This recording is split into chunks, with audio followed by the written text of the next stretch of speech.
South ইন্ডিয়াতে চলে এসেছি বেশ কয়েক বছর হলো।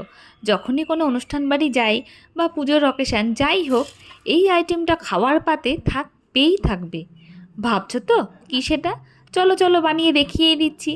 আর দেখিয়ে দিচ্ছেন আমি নয়, আমাদের রাধামা। আজ তাকেই পাকড়াও করেছি এটা বানিয়ে দিতে। মানে ওই একটা স্যাম্পল দেখিয়ে দেবে আর বাকিগুলো আমি বানিয়ে ফেলবো। এই মন মাতানো মিষ্টি ডেজার্টের নাম হলো কার্চিকাই, যা আমার আর আমার ছেলের ভীষণ প্রিয়। এই নাম আমি কিন্তু মনে রাখতেই পারি না। খাওয়ার লোভে আর এটা কি খাচ্ছি, বেশ ভালো খেতে। এটাকে কি বলে জানতে তো ভীষণ ইচ্ছা হতো। ভালো লাগা শুরু সেই প্রথম যখন আমার এক প্রতিবেশী এটা বাড়ি বয়ে আমাকে দিয়ে পাঠায়।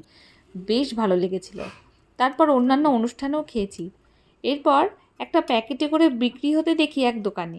দেখা মাত্রই অনেক দাম দিয়ে কিনে নিই, আর নামটা জেনে নিতে ভুলিনি। ব্যাস, তারপর আমার রাধা আম্মাকে বললাম এটা কি করে বানাই, আর বাকিটা রাধা আম্মার কামাল।